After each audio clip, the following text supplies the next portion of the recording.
folks. Welcome to The Ben Show. Catch Beck if you can. Yes, that's me, your host, Rebecca Wanner, a.k.a. Beck. As always, we love hearing from all of you. Comments, stories, ideas. Get a hold of us anytime. Call or text 305-900-BEND. That is 305-900-2363. Or drop an email to bendradioshow@gmail.com. Joining us is my producer, sound engineer, and co-host, Jeff Tigger Erhardt. Eventually, you're going to have to do the producing, the sound engineering. You're going to have to move the little sliders around. So as we keep moving forward, Tigger and I did have a jam-packed, overflowing, road warrior, whirlwind 4th of July holiday weekend. Awesome. You know what, Tigger? What? I wouldn't have had it any other way. So I did good. Yes. Did you hear that? Did folks, you hear that? Just give you kind of an idea what we all did. We kicked off with the Mandan Rodeo fun. It's the world's oldest rodeo. Then we headed to Lake Sakakawea, did some tent camping overnight. We even had inclement weather. Thank goodness. The $60 tent did just fine, wouldn't you say, The one Tigger? that we got at the farm supply store for $60 on sale. Awesome. We hit the big water, Lake Sakakawea, with our good friends. Chad is the captain, and he got us and the nephews onto the bite. Congrats to our nephew Reese being the pro fisherman of the day. He's kind of the fish whisperer of the family. He's become. Sorry, Hank, but at only Reese 8 took years it over. old, Reese. He was slaying the big ends. Check out our video on Facebook. It's too cute. Okay, then also we ended up hosting a barbecue with Tigger's folks. Plus, we were playing the tunes and rolling in the 4th of July parade. Is everyone ready to take a nap now that I just ran through all that? Me included.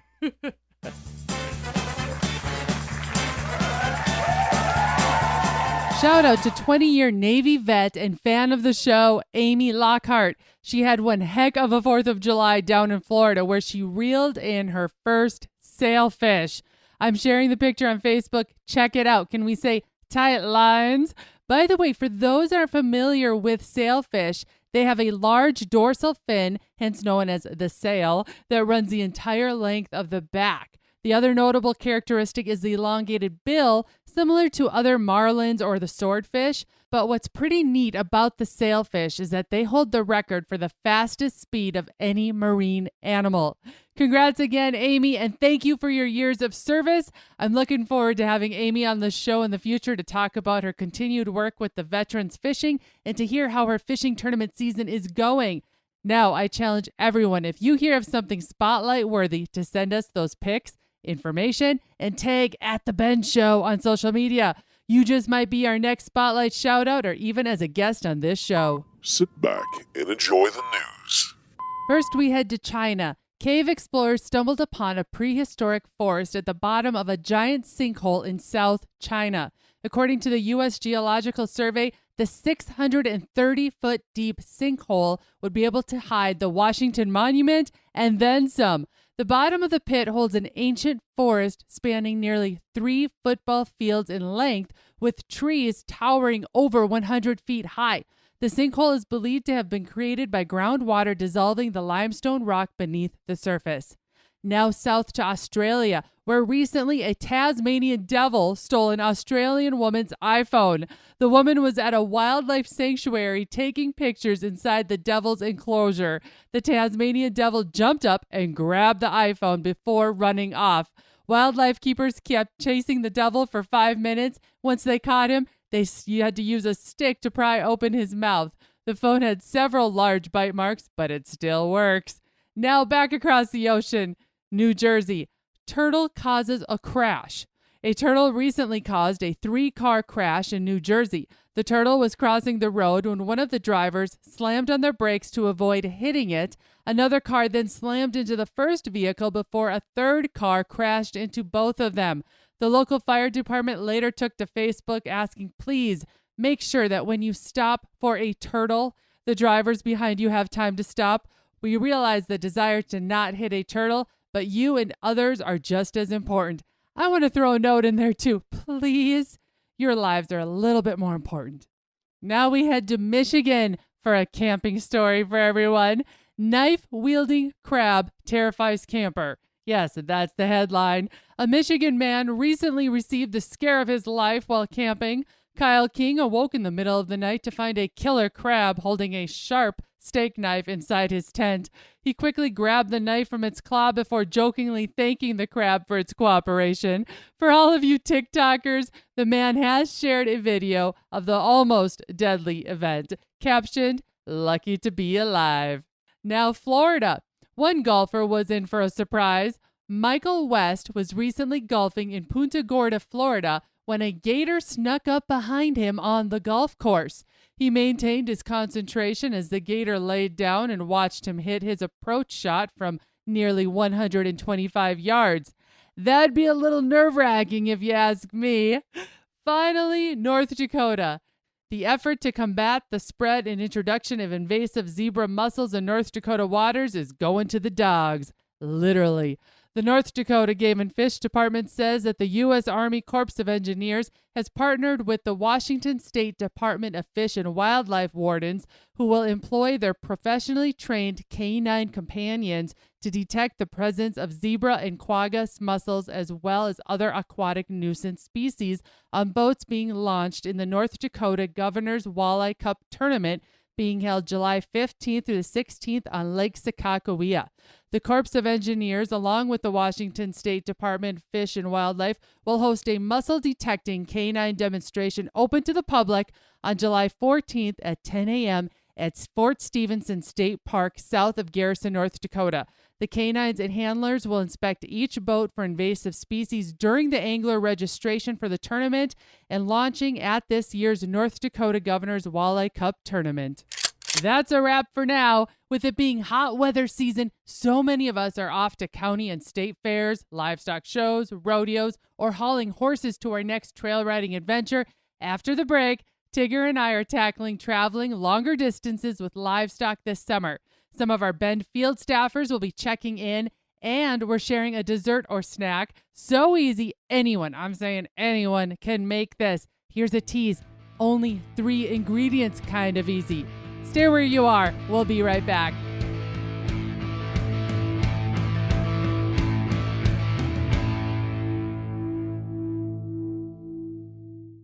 The calendar has been marked, your aim is on point, and all that's missing is a clothes to take you to the next level. TheTellyOutdoors.com specializes in clothes that fits, wicks, and move silently while providing comfort and durability. TheTellyOutdoors.com. Little Rack Taxidermy. Be it a youth's first hunt or a trophy of a lifetime, let it be something you always remember. Reach out to Little Rack Taxidermy on Facebook and have Heather bring back that natural look. That's Little Rack Taxidermy. Buckstorm Hunts offering Black Hills guided rifle and archery hunts on over 1 million acres for deer and turkey, and for South Dakota residents, elk and bighorn sheep too.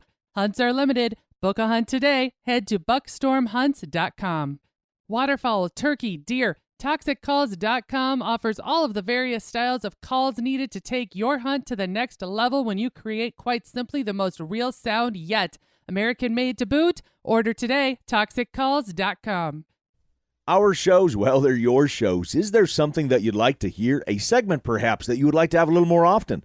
Like something, don't like something, it doesn't matter. Let us know. Call the hotline, email us, or message us on social media. We love hearing from y'all.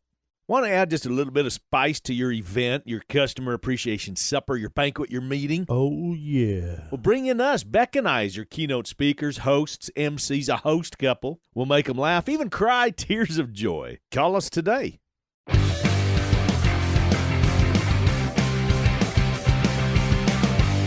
July means we're all road warriors, and that includes all of us that are heading to rodeos or to county or state fairs, taking our horses to competition, even to those adventurous trailheads for trail riding. It's hot, it's humid, we're avoiding heat stress to our best ability, and anything else you want to just throw in there? We're hauling trailers. We're using trailers for our livestock. Heat box. Well, no matter where you're at listening to this, I think it's pretty safe to say that it is hot and it's humid and it's sticky literally as you are listening to this. And if it's hard on us, it's hard on the animals as well. Absolutely. You know, those people that are new to say your kids are new to showing pigs or 4-H. something like 4-H, where you just got some show lambs or you just got some pigs. Maybe it's your first steer. Maybe, you're borrowing a neighbor's horse and your kids are in Little Britches Rodeo or something like that. I would assume also that you are, and I would encourage you to talk to the other parents. The veterans. The veterans that have done this. They say this is the easiest way that we're doing this, not saying you got to buy a big aluminum trailer and you got to have a four-door dually on the front of them and all of that. But we are talking about making life a little bit less stressful. Kind of getting back to the basics. The basics of the fun part is the competition. Yes. But you got to get there, and you need your animals healthy. You need them happy. And the biggest thing is comfortable, because I see it so many times when we're rodeoing and we're setting up and people are coming in late. I get it. I understand.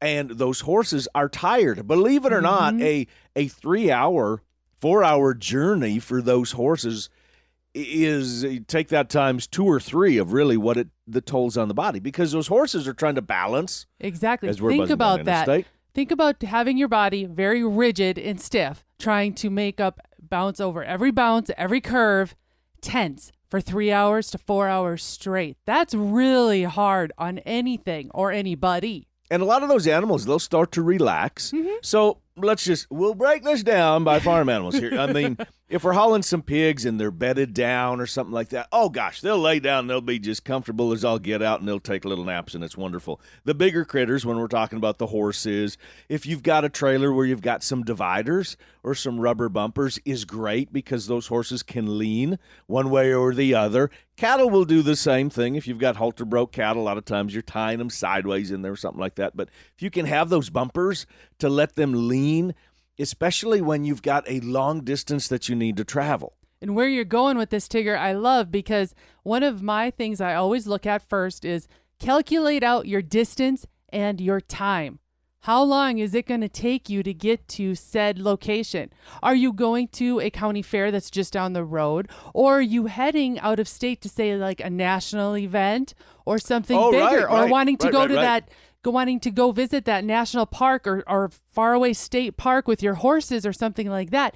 You need to be thinking about what is the best time of day be traveling with our investments, meaning our livestock, our horses, our pigs, our sheep, our cattle, rodeo, whatever it may dogs, be. Doesn't matter. And the other thing too, and I took this for granted so darn much when we were showing livestock. Now, granted, we did a lot of times in the wintertime, but we'd go to a lot of these jackpot shows in the summertime. Road construction. Plan this out ahead of time. If you're going a long ways away. Road construction. Are you going to be detoured? What time of day could you be on the road? Because it's those detours. Oh gosh, now we got the critters on the trailer for another hour, another 2 hours. Are we going to be in a hot environment where we're driving and we're taking a detour, and now we got to slow down? We're not getting as much ventilation through the trailers. Those are all things that very much come into play with those competition animals. So when we get to the location, are those show steers, are they drinking? Are they comfortable? Are those horses, do they feel relaxed when they get to a rodeo, to a competition? So when you get off the trailer, that they feel ready to go to do their job. What I also remember and like to think about too is how you've said is, so they're comfortable when they get there, or they're ready for their game, for their next event. A stock contractor that we work with, actually, he'll wait till after the rodeo performance, let the cattle, the bulls and the broncs, let them all cool down, have a minute to get a good drink, maybe a bite to eat, and then he travels during the night with them. They might not leave the rodeo grounds till close to midnight, so they've had a couple of hours of downtime, but then that way they're rolling into whatever location they're heading, whether it's heading back home or heading to the next rodeo. They pull in around 5-6 o'clock in the morning, and the animals can unload again and have that time during the beginning of the day to start to get their energy back, eat, and have a nice resting phase during the hot part of the day. You know what's really groovy when they haul those bucking horses, especially? Not the bulls so much. They can be a little naughty, but sometimes they'll get along with each other. But those bucking horses, when they load them in a semi or in these trailers, and before you know it, they will kind of lean on each other in the trailer as you're buzzing down the interstate, and they'll start to they'll rest, they'll take naps, and they're comfortable. And if you put a few in there, and I don't want to say you pack them in there, but you put a few in there, they'll lean on each other, and they actually travel quite comfortably up and down the road. But when you're talking about our contractors, they'd still stop every couple hours, check the livestock, and that gives them the opportunity, if they're loose, those animals will move and they will reposition. Those horses that were maybe standing in the middle, they will move to the outside, and vice versa. They'll switch legs. They'll move over here. So every couple hours, we like to get out and stretch, right? Mm-hmm. We need a potty break, just like same thing with animals. They need to stretch. They need to move. They need to, get this way, get that way, and then reposition themselves for the rest of the journey. Another aspect that you have to keep in mind, is the footing. What are they standing on? Point. You always want to head out with a clean trailer. If you can, I understand. I mean, you're guilty of that. I always got to remind you, clean the trailer, clean the trailer, clean the trailer. That's a good point. Well, I don't think anybody likes that job. That's why. Nobody likes that job, especially when you waited all winter long and now it's froze, right? Oh my gosh. Was that a dig at me, Tigger? It is literally it's a dig at you. No, the footing is very, very important, that they're standing on something comfortable, that it's not slippery. Mm-hmm. And bottom line, here's the biggest thing that I can give to people is give yourself enough time so you don't got to drive like the Dickens. I'm guilty of it too. I know it, but it just makes traveling for everybody involved a lot easier, sets you up for a better opportunity and position of success. Okay, well, here I've put together a little bit of a checklist of things to do before you hit the road. One of those, of course, is doing a quick maintenance check. The lights, the brakes, the bearings, grease the jack so you can take the trailer WD-40 off on the jack. Genius idea. Genius idea right there. But then make sure you're taking along with you a high-quality, full-size spare tire. And not just one for the trailer, but have one for the pickup too. We've come across that more than once where folks have either lost a tire on the trailer or on the pickup. And a dually losing a tire going down the road, not a good thing. Another one is a jack for a breakdown. A functional jack is what my lady versus is saying. The jack that comes with the vehicle. Are you writing that down? Because yes, these are all you know things what? I Actually, Tigger, I prefer a ramp. So there's usually a little bit of room somewhere on the box to pick up. Oh, you're talking about that you can drive. Yeah, drive for the up. stock trailers, that's way easier if you can just kind of drive up on a ramp. Yep. That's perfect. a lot Perfect easier. Make sure you have extra lug nuts. A T-iron for taking off the lug nuts. A T-wrench. There you go. Bottled water. Here's one that Tigger likes. Headlamps. They work way better than a flashlight. Have a headlamp. Absolutely. We've ran into this how many times right? You're out there in the middle of nowhere, y'all, and I mean, you only have so many hands. You have so many hands, and we're yelling at each other already because this, that, and the Everybody other. should have a headlamp in their cubby hole or whatever you want to call it. Glove box. There we go. Last one, Tigger, you'll like this. The first aid kit. 100%. You have to have a first aid kit when you are out traveling. But not just for us, because we're talking about hauling livestock and animals, dogs included. It doesn't matter. All of our pets. You need the first aid kit for your livestock.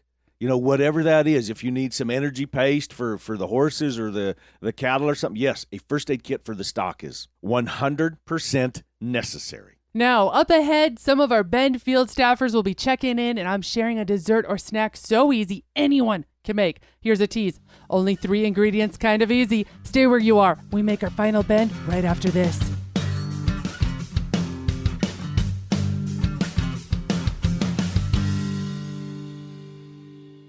It's super easy to get a hold of Beck, and we want to hear any story that you may have or just what's happening around your Bend. 305-900-2363. That's the hotline. Leave a message. Send a text. 305-900-2363. Add a little heat to those burgers and brats. Add some Mickey's mustard or some Mickey's hot mustard to your summer cooking. Ain't nothing like it. Mickey's mustard. That's Mickey'sMustard.com. Mickey's mustard. OverTheEdgeOutdoors.org, a nonprofit providing veterans and active service members with opportunities to hunt and fish at no cost to them. For more information or to donate, check out OverTheEdgeOutdoors.org. Again, that's OverTheEdgeOutdoors.org. Do you want to promote your product or your event? You want to get in front of the right audience? You want to make your business grow, take it to the next level. You know you need more, and that's where Beck and I come in. We can help. Drop us a message and find out more today. Passionate about hunting, conservation, learning, and encouraging others? Watch Buckstorm on YouTube. Weekly videos about what it's really like hunting the Black Hills. Regardless the trophy or left empty-handed, Buckstorm on YouTube shares the real stories. Subscribe today, Buckstorm. Here is how we are changing things up on the Bend. The fruits of our labors to the frying pan. We put those recipes to the test. Now, over the next few months, we're going to be testing out your submissions. Will we survive? Tune in next week. Welcome back. Have a couple of our Bend field staffers checking in. First, we head to Travis Teal from Buckstorm. Hey guys, Travis with Buckstorm out in western South Dakota. Hope you all have had a good start to your summer. It's that time of year in the hunting world where you start thinking about it again. The deer are growing, the elk are growing, the velvet's on. It's just a good time to be alive. And thanks for listening to The Bend. We'll talk to you soon. Thanks, Travis. Now to Washington. Sean Ayer has a fishing report. Hey, Beck. Sean Ayer with Toxic Calls up here in Washington State. It's been a while. I've had my head down trying to get some things done. But I got enough done that I could sneak away and do some sockeye salmon fishing on the Columbia River. The fishery has been fantastic. The run numbers this year for the sockeye are setting records, and it's just absolutely incredible. So it looks like we'll be able to fish sockeye salmon hopefully until right at the 1st of August. They might give us a little bit more time, but our section of the river will probably be slowing down by then. So we're going to get out during the week and get, the important stuff done so we can go play on the weekends. The weather's getting hot. We're into July. We're starting to see some July temperatures and not as much rain, which is typical for the desert. The rain has been fantastic, but here we come with the heat. We'll just deal with it as we must. Until we talk again, I will be getting some chores done and fishing. I appreciate the opportunity, as always, to pass on just our little bit of information here in Washington. We will talk to you later. Thank you. Thanks, Sean. We understand completely about keeping the nose to the grind around this place, especially if I want to get Tigger off on another adventure. By the way, I think we need to start talking about getting us up to your neck of the woods. Do a little fall fly fishing for rainbows on the Columbia River. Bullseye! Recipe time. I heard from several of you giving last week's slick trick to making finger sandwiches on the fly a thumbs up. And I gotta say, I got a huge thumbs up from my crew of all boys on the boat, too. So here's another trick for an easy, short on time, dessert or snack. Get this, cake box cookies. Yes, those cake boxes in the store make excellent cookies. Who would have thought? All those flavors are great as a cookie, or you can get fancy and use the cookies as we're about to make as the cookie in your own homemade ice cream cookie sandwiches. I got your attention? Here we go. This is how easy cake box cookies are. Grab your favorite cake flavor. For example, I make strawberry or lemon flavors in the summer. Then chocolate are always a go-to flavor. Heat your oven to 350 degrees. In a large mixing bowl, mix together your package of cake mix, 2 eggs, and a half cup of butter. I prefer stick butter, but oil or shortening could be substituted. Then stir until it is all mixed very well. Take an ungreased cookie sheet, place about an inch-sized scoop, giving extra spacing between the cookies. Bake for 8 to 10 minutes. Let them cool on the sheet, and there you have it. Cake box cookies that can be eaten as is, or dipped in, say, white chocolate frosting, or again, used as your base for a homemade ice cream cookie sandwich. What I love the best about these is they always stay nice and soft in the inside and a little harder on the outside. Enjoy! Folks, if you have a field update, a topic we should investigate, a different recipe, or even a tale of your own to share, send it this way. Call, text 305-900-BEND. That is 305-900-2363. Or you can always email bendradioshow@gmail.com. Social media, we're everywhere. Facebook and Instagram. Follow us at, that's A with the circle, The Bend Show. Thank you to my producer and sound engineer, co-host, Jeff Tigger Erhardt, to our Bend field staffers, Travis Teal from Buckstorm and Sean Ayer from ToxicCalls.com. Appreciate you guys calling in. And congrats again to Amy Lockhart on landing her first sailfish, and to our nephew Reese for being the pro fisherman of our crew this last weekend, and to our good friends Chad and Marty for the fun lake time. As y'all keep making those memories, be sure to keep sending in those pictures by email and always tagging at The Ben Show on all your social media pictures. Hunting, fishing, camping, hiking, to ranching, farming, to your rural way of life. We want to see it all. We want to see and hear about those memorable moments. Missed this episode? Find all our shows on the website, thebendshow.com. And be sure to subscribe on your favorite podcasting app. Booking events now. Change things up and have us, Tigger and Beck, help you with your event. From MCs to entertainment to acting as a host couple or even announcing your rodeo. Let us make your gathering extra special. From ranching, rodeo, cattle, hunting, camping, and so much more, we've got tales to share. Thanks to our partners, Detelli Outdoors, Shurcan, Sasquatch Survival Gear, Little Rack Taxidermy, Mickey's Mustard, ToxicCalls.com, Wabalo Creek Outfitters, Women's Fishing and Outdoors.com, Ranch House Coffee, RFD TV, and the Cowboy Channel. Finally, a big thanks to all of you listeners out there that came along, and whether you're coming or going today, stay with us as we ranch it up. Remember to keep up with me, Beck, all week long by following The Bend on Facebook and on Instagram at The Bend Show. This is Rebecca Wanner. Catch Beck if you can next week on The Bend.